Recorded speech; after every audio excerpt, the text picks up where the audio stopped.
There is a conundrum going on the high seas, a kerfuffle, if you will. No, I'm being silly, but there's one cruise line that has two stories, and then another cruise line that has pier runners going the other way.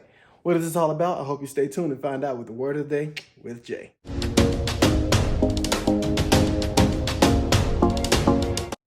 Welcome back to Word of the Day with Jay, and I'm your host, Julian, from the warehouse.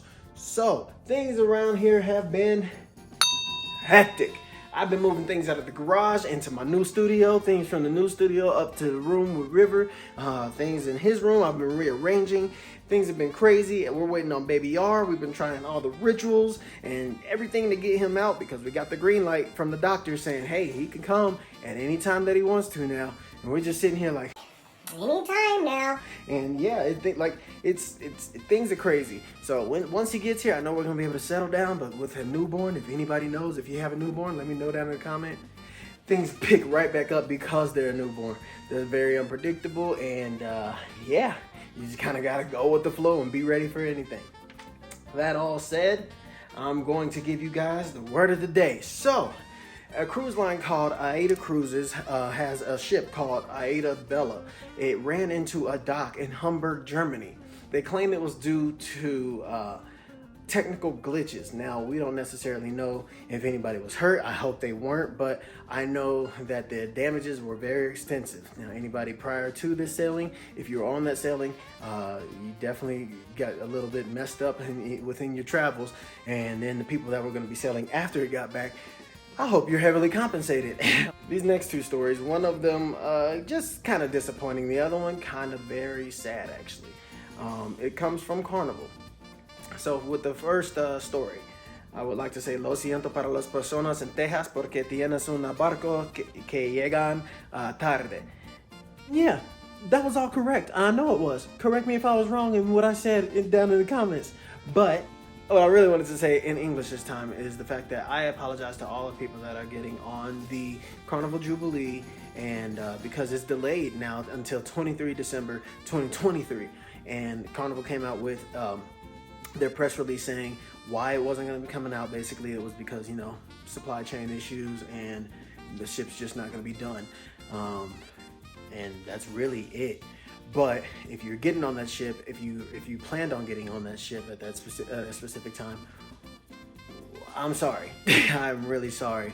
You have my heartfelt condolences, really, because I know what it's like to schedule a cruise and then not get it. I remember I was supposed to go on a 2-week cruise to Hawaii back in April of 2020, guys. I was supposed to go on that cruise. It was supposed to be beautiful. I got in line to do what I needed to do at work, and my man's told me, he said, hey, you can't go on vacation. I said, why not? He said, because COVID. I said, you gotta be kidding me. At least, you get to go on this cruise without worrying about some sort of pandemic popping off. I had to go, I had to wait, and I still haven't been able to get on that specific cruise. And I really, really want to do a 2-week cruise to Hawaii. That's definitely on our bucket list still. But like I said, I'm sorry for the people that got delayed. And at this time, I want to say like, comment, and most importantly, subscribe. And hit that little notification bell right there. Make sure you do it so you don't miss all this good news coming to you with the word of the day with Jay. Whew. All right, let's get back to it.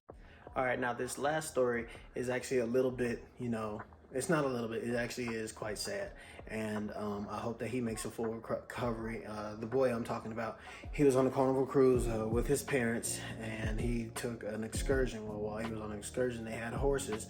And while he was on the horse got spooked, and he fell off, but not completely. He fell off like partially.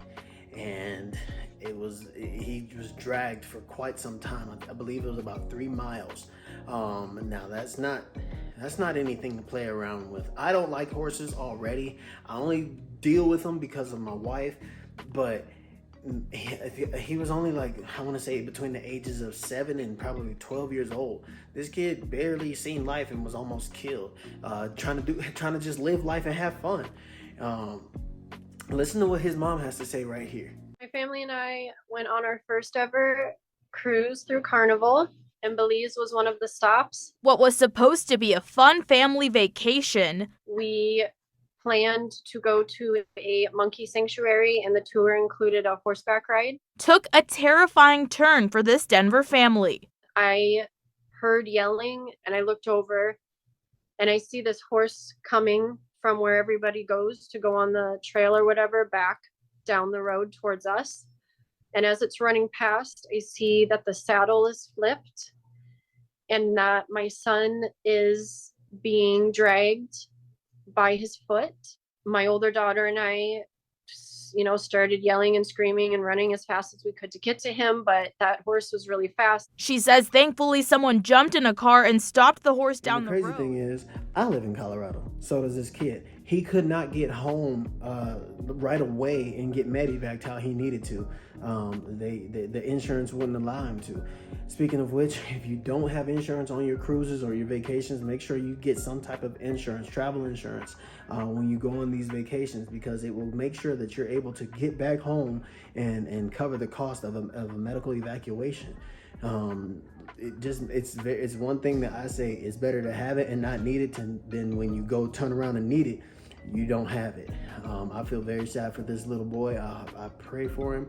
I hope that you guys do the same. Make sure you put some prayer hands down in the comments. And signing off, it's gonna be a kind of sad one, but this has been the word of the day with Jay. You guys take care.